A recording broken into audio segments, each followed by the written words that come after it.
Assalamualaikum warahmatullahi wabarakatuh. Semangat pagi Ananda Solih dan Solihah semua.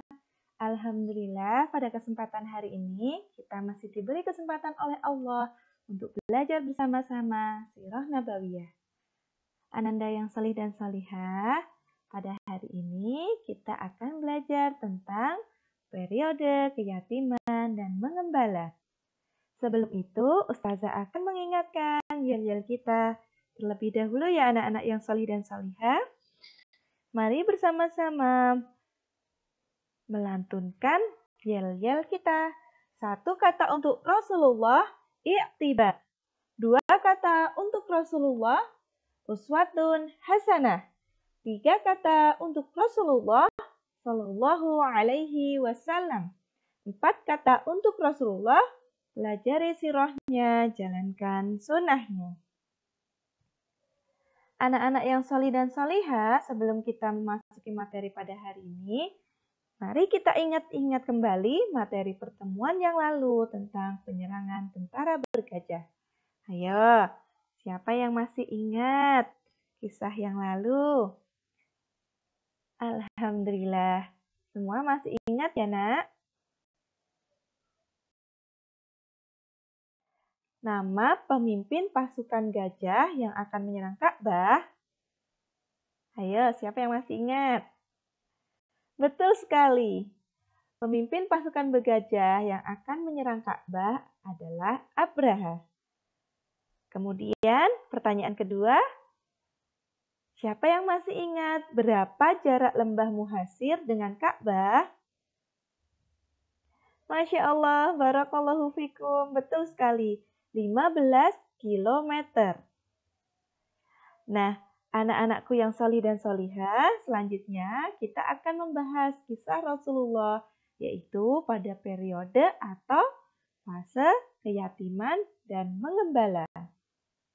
Mari kita konsentrasi dan perhatikan sungguh-sungguh kisah yang menarik berikut ini.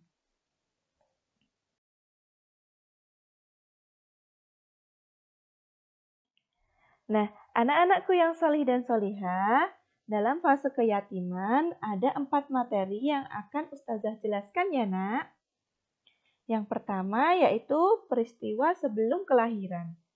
Yang kedua, saat Rasulullah baru terlahir atau berusia 0-4 tahun, yang di dalamnya kita akan membahas tentang kelahiran Rasulullah, penyusuan, dan dalam pengasuhan Halimatus Sya'diyah. Kemudian yang ketiga yaitu pada saat Rasulullah berusia 4-6 tahun. Rasulullah ke Yastrib untuk menziarahi makam ayahnya Abdullah.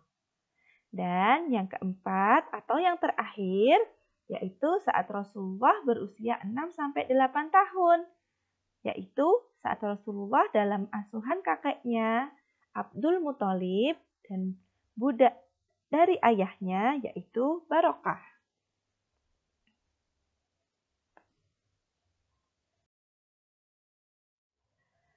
Anak-anakku yang solih dan solihah, fase keyatiman diawali dengan peristiwa-peristiwa menjelang kelahiran Rasulullah. Kelahiran Rasulullah diikuti oleh beberapa tanda-tanda yang menunjukkan kenabiannya. Tanda-tanda itu adalah yang pertama, jatuhnya bintang Ahmad. Pada suatu malam, seorang Yahudi berteriak dari atas menara di Yastrib. Malam ini telah terbit bintang Ahmad yang ia lahir dengannya.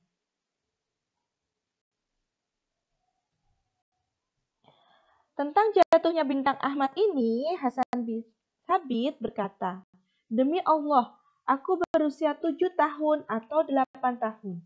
Pada usia tersebut, aku mendengar seorang Yahudi berteriak dengan suara keras di atas menara di Yastrib. Hai orang-orang Yahudi!" Ketika orang-orang Yahudi telah berkumpul di sekitarnya, mereka berkata kepadanya, "Ada apa denganmu?" Ia berkata, "Pada malam ini telah muncul bintang Ahmad yang ia lahir dengannya." Selanjutnya, yang kedua yaitu runtuhnya 14 balkon Istana Kisra. Kemudian yang ketiga, padamnya api sesembahan Majusi. Padahal api ini tidak pernah padam selama 1000 tahun lamanya. Dan yang terakhir atau tanda-tanda di antaranya yaitu air Danau Sawa surut. Air Danau Sawa di Persia surut yang menjadi tempat pemujaan berhala di sekelilingnya runtuh.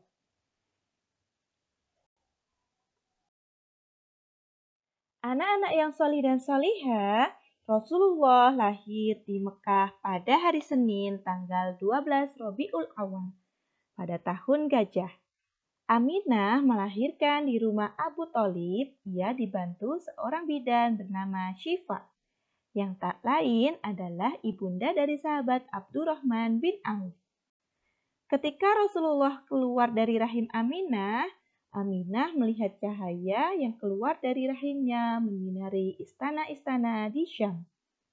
Rasulullah bersabda tentang kelahirannya yang diriwayatkan dari Ibnu Abbas radhiyallahu. Ia berkata, Nabi dilahirkan pada hari Senin, diangkat menjadi Nabi hari Senin, wafat pada hari Senin, keluar berhijrah dari Mekah ke Madinah pada hari Senin, tiba di Bandina pada hari Senin, dan mengangkat Hajar Aswad pada hari Senin.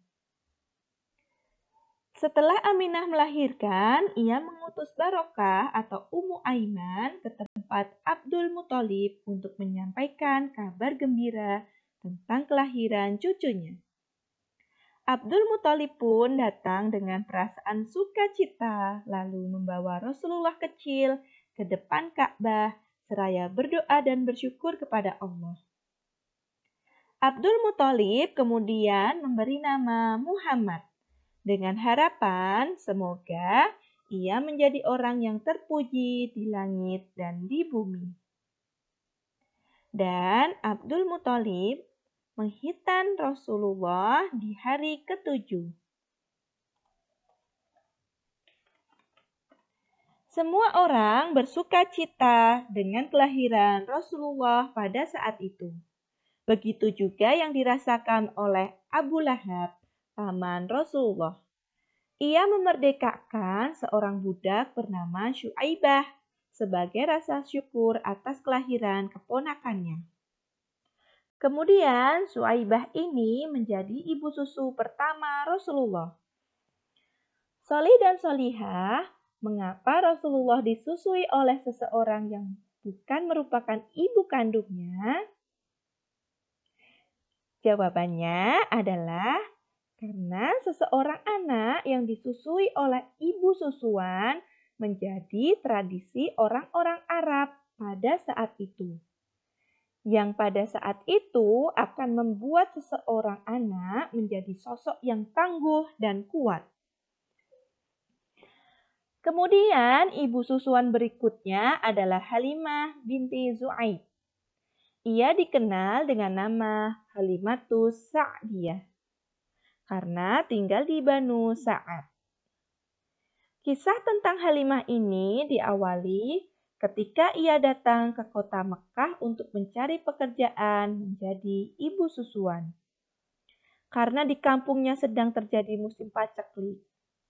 Halimah datang ke Mekah bersama suaminya Al-Harith bin Abdul Uzzah dengan mengendarai keledai putih dan unta tua yang tidak menghasilkan susu setetes pun.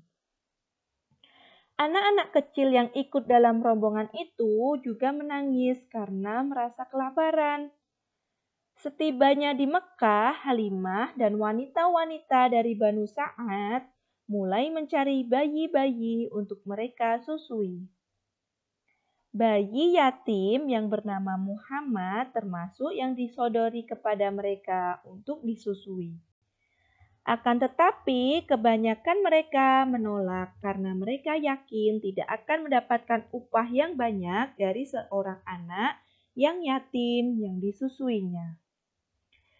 Ketika semua wanita sudah mendapatkan bayi-bayi itu untuk mereka susui, tinggallah Halimah seorang diri yang belum berhasil mendapatkan seorang bayi. Halimah kemudian teringat akan bayi yatim tersebut. Kemudian ia dan suaminya bersepakat untuk memilih bayi itu dan mengharapkan keberkahan. Halimah pun mulai menimang dan menyusuinya. Lalu apa yang terjadi? Halimah merasakan air susunya melimpah dan bayinya minum hingga kenyang. Begitu pula dengan anak Halimah sendiri. Keduanya kenyang hingga tertidur pulas. Tidak hanya itu anak-anak, keajaiban datang terus-menerus. Unta dan keledai yang mereka kendarai menghasilkan air susu yang banyak. Mereka pun memerah dan meminumnya hingga kenyang. Malam itu mereka dapat beristirahat dengan tenang dan damai. Rombongan itu mulai bergerak dan berjalan menunggangi tunggangannya. Ternyata keledai Halimah mampu berjalan melampaui kecepatan keledai-keledai lain dalam rombongan itu. Sehingga teman-teman Halimah menjadi heran. Wahai putri Abu Zaib, tunggu dan berjalanlah pelan-pelan. Bukankah ini adalah keledai yang engkau bawa dari negerimu? Halimah menjawab, ya benar teman-teman. Halimah berkata, demi Allah, ini terasa sangat berbeda dengan keledai-keledai yang lain. Keberkahan demi keberkahan dari Allah datang, susul menyusul. Sesampainya di Banu Sa'ad yang dilanda kekeringan, kambing-kambing milik Halimah datang kepada mereka dalam keadaan kenyang dan dengan susu yang penuh. Sehingga mereka dapat memerah dan meminum susunya. Hal ini membuat tetangga-tetangga Halimah iri dan kemudian menggembalakan kambing-kambing mereka di tempat Halimah. Namun, tetap saja kambing-kambing mereka pulang dalam keadaan lapar dan tidak ada setetes pun mengeluarkan susu. Masya Allah, begitulah kebaikan-kebaikan dan nikmat dari Allah yang menyertai keluarga Halimah semasa menyusui Rasulullah. Halimah menyusui Rasulullah selama 2 tahun.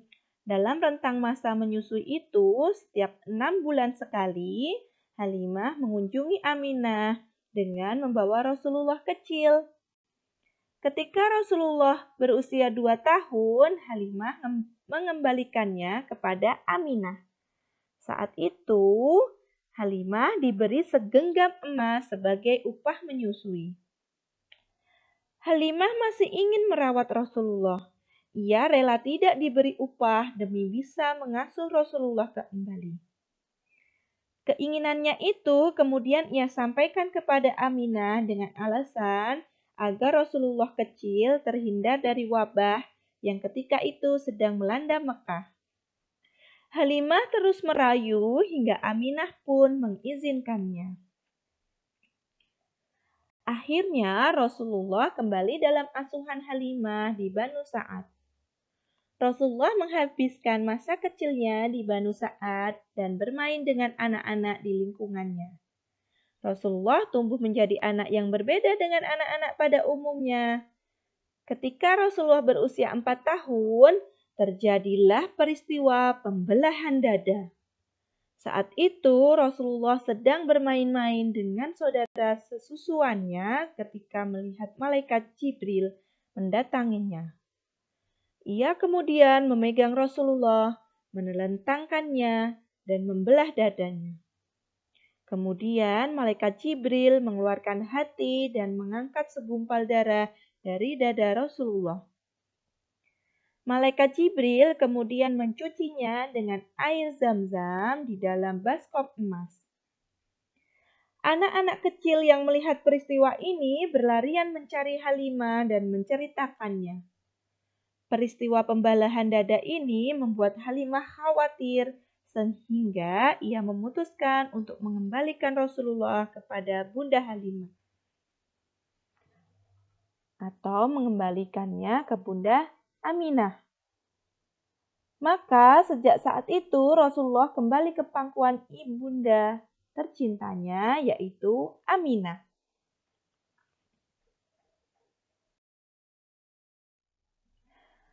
Setelah Rasulullah dikembalikan kepada ibundanya yaitu Aminah, Rasulullah hidup di kota Mekah bersama Aminah. Ia sangat bahagia menghabiskan waktu bersama Aminah dan merasakan kelembutan hati ibunya. Kedekatan antara Rasulullah dan ibunya terjalin sangat erat. Ketika Rasulullah berusia 6 tahun, Bunda Aminah membawa Rasulullah untuk mengunjungi paman-paman beliau dari Bani Najjar dan mengunjungi makam Abdullah suaminya tercinta di Yastrib. Dalam rombongan itu ikut pula Abdul Muthalib dan Ummu Aiman. Kerinduan Aminah terhadap suaminya terobati meski hanya mampu memeluk batu nisan pada makam Abdullah. Mereka tinggal di Yastrib selama 1 bulan. Dalam perjalanan pulang dari Yastrib ke Mekah, Aminah sakit demam.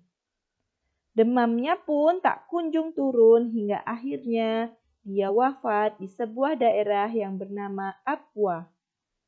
Bunda Aminah dimakamkan. Betapa sedihnya Muhammad kecil saat itu ditinggal pergi selama-lamanya oleh ibu tercintanya yaitu Aminah.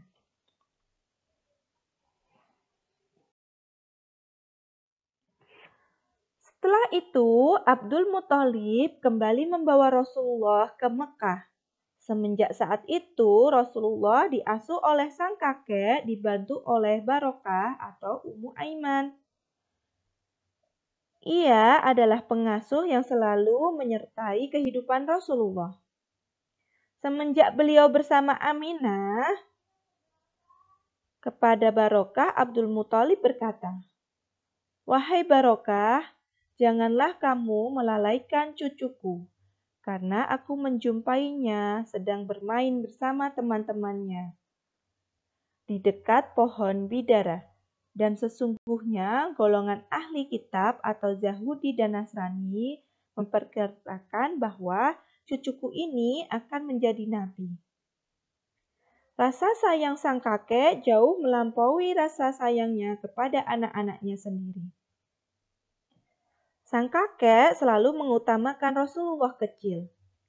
Saat itu Rasulullah duduk di permadani yang khusus diperuntukkan untuk tempat duduk Abdul Muthalib sebagai pembesar kaum Quraisy. Tidak ada yang berani duduk di atas permadani tersebut. Akan tetapi Rasulullah kecil sangat percaya diri berada di tempat itu. Orang-orang yang hadir pun geram dan mengira bahwa Rasulullah akan dimarahi oleh sang kakek. Tapi ternyata sang kakek hanya tersenyum dan berkata, "Biarkanlah ia. Sesungguhnya ia akan menjadi orang besar kelak." Pada suatu hari Rasulullah kecil diminta untuk mencari unta milik Abdul Muthalib yang lepas. Namun Rasulullah tak kunjung pulang. Maka Abdul Muthalib sangat sedih dan menyangka bahwa Rasulullah hilang. Dan akhirnya Rasulullah pulang.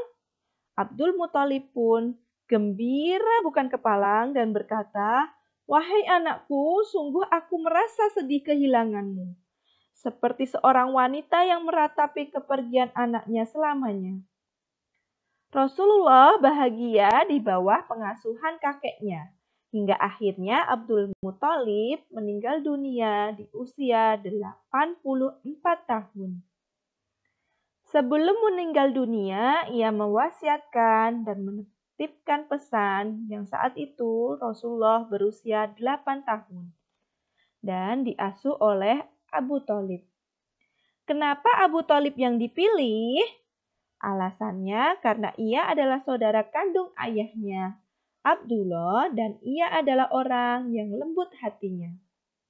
Maka semenjak saat itu Rasulullah hidup bersama Abu Thalib pamannya. Nah, bagaimana dengan kisah selanjutnya? Mari kita simak kisah selanjutnya. Anak-anak yang solih dan solihah boleh sembari meminum atau memakan hidangan, namun tetap berkonsentrasi ya nak.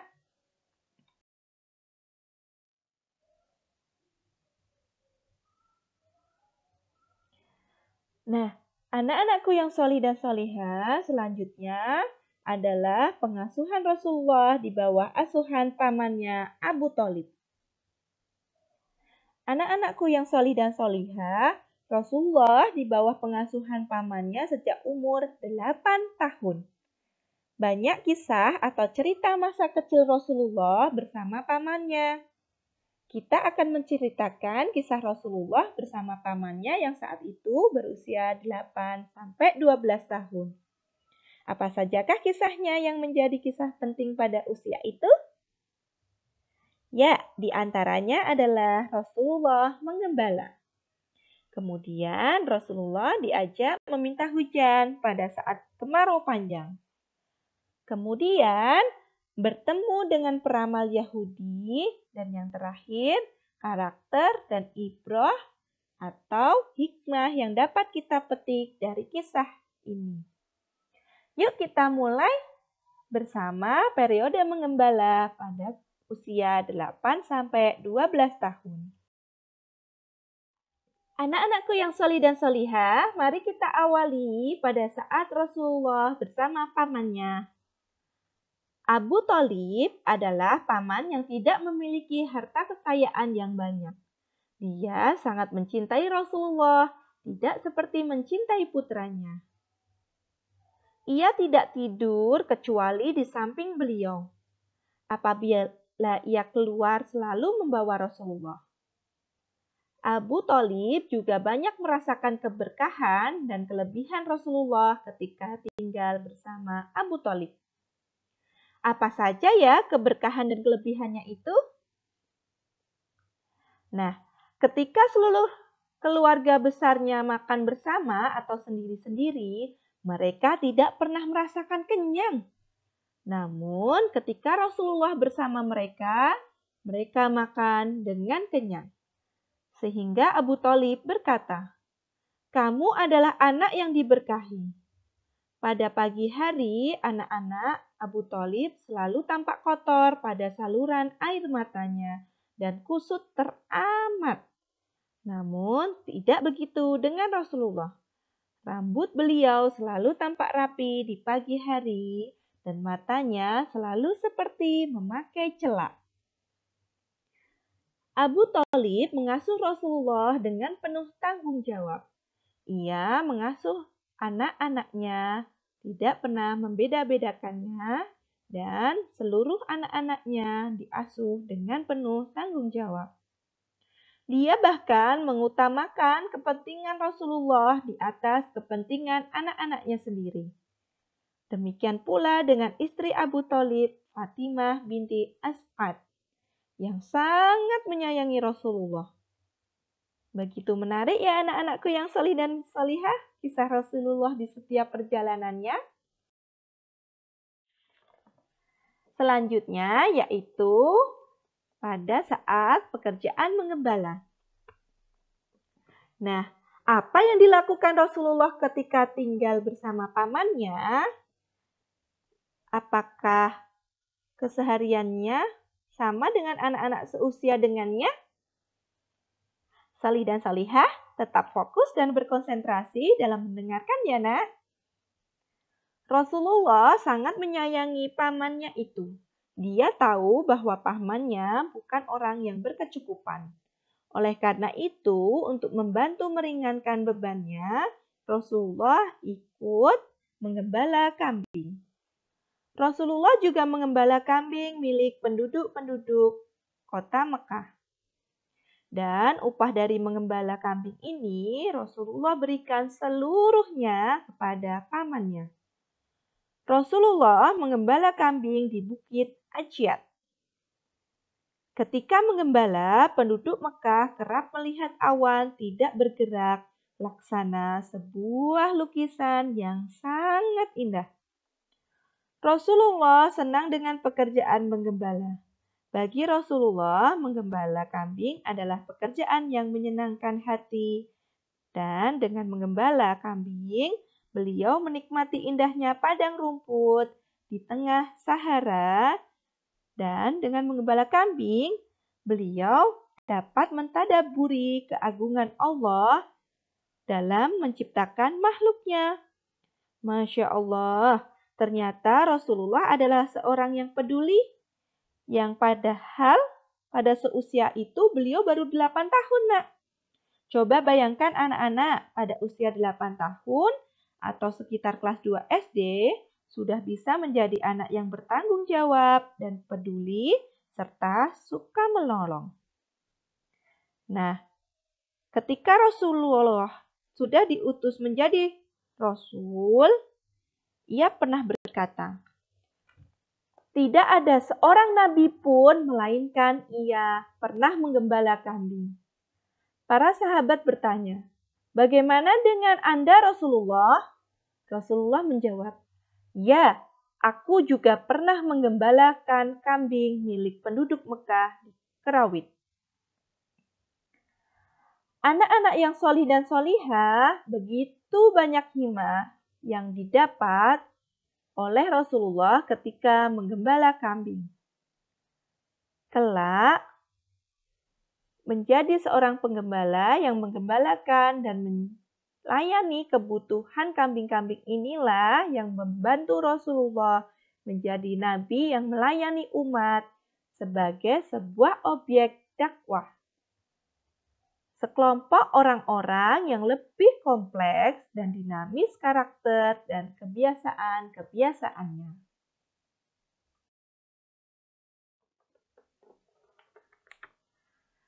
Anak-anak yang solih dan solihah, keberadaan Rasulullah kecil juga merupakan keberkahan untuk seisi kota Mekah. Pada suatu masa, kota Mekah dilanda kekeringan. Orang-orang mengajak Abu Thalib untuk bersama-sama berdoa meminta hujan. Abu Thalib kemudian mengajak Rasulullah untuk berdoa di depan Ka'bah. Abu Thalib menggandeng tangan kecil Rasulullah dan menempelkan punggungnya, sembari berdoa meminta hujan. Tak lama, hujan turun dengan derasnya hingga lembah-lembah terairi dan ladang-ladang menjadi subur. Pada saat itu, seorang tukang tenun atau peramal yang bernama Lihab dari Asdi Sanu'a datang ke Mekah. Kemudian Abu Thalib membawa Rasulullah sebagaimana orang tua membawa anak-anak mereka untuk dilihat dan diramal oleh Lihab. Ketika Lihab melihat Rasulullah, ia sibuk dengan beliau hingga lupa masalah-masalah yang lain. Lihab sangat serius dan tertarik ingin melihat Rasulullah. Sampai-sampai Abu Thalib menyembunyikan Rasulullah dari pandangan Lihab. Lihab berkata, "Bawa ke sini anak muda yang aku lihat tadi. Demi Allah, anak muda ini akan menjadi orang besar di kemudian hari." Abu Thalib bergegas membawa Rasulullah pergi. Allah telah mengabarkan tentang kehadiran Rasulullah di berbagai kitab suci agama-agama seperti Nasrani dan Yahudi. Tak mengherankan, pendeta dan rahib sangat mengenal ciri-ciri kenabian dan utusan yang akan datang di tengah-tengah umat ini. Begitu pula dengan Lihab. Maka ketika Rasulullah dan ia melihatnya, ia melihat tanda-tanda kenabian itu ada pada diri beliau. Nah, anak-anak dari periode pra-rasul atau sebelum menjadi rasul, fase keyatiman dan mengembala ini menjadikan Rasulullah tumbuh menjadi pribadi yang tidak sombong, percaya diri, mandiri, dan sopan. Di fase menggembala, Rasulullah tumbuh menjadi pribadi yang amanah atau dapat dipercaya, gigih, penyayang, dan murah hati. Solih dan solihah, dalam kehidupan sehari-hari kita dapat mengambil ibrah atau hikmah atau pelajaran yang bisa kita lakukan seperti 1. Belajar bersabar jika ternyata harus tinggal dengan orang tua yang tidak lengkap. Karena menjadi yatim tidak boleh membuat anak berkecil hati dalam menjalani takdir Allah. Yang kedua, tidak sombong terhadap teman yang tidak memiliki kelengkapan anggota keluarga. Bersikap santun akan menjadi pribadi yang santun dan lembut pula. Yang ketiga, belajar berenang sebagaimana Rasulullah belajar renang di usia 5 tahun. Yang keempat, memiliki sifat ringan tangan dan gemar menolong. Sebagaimana Rasulullah ketika diasuh pamannya Abu Thalib, memiliki empati yang tinggi dan membantu menggembalakan kambing-kambing. Selanjutnya, pelajaran yang dapat kita ambil dan kita terapkan pada saat ini yaitu ketika memiliki hewan peliharaan dapat menjadi alat untuk menumbuhkan sifat sabar, empati, dan rasa sayang pada anak. Sebagaimana Rasul bersentuhan dengan kambing-kambing di usia 8 tahun. Yang keenam, bersilaturahmi dengan keluarga dekat, berziarah kubur bagi laki-laki. Yang ketujuh, bertanggung jawab terhadap milik pribadi dan tidak memamerkan barang-barang kepada teman karena dapat menimbulkan rasa sombong. Yang kedelapan, bermain di alam terbuka daripada bermain gadget. Dan yang kesembilan, percaya diri bertemu tokoh-tokoh masyarakat dan tokoh-tokoh agama.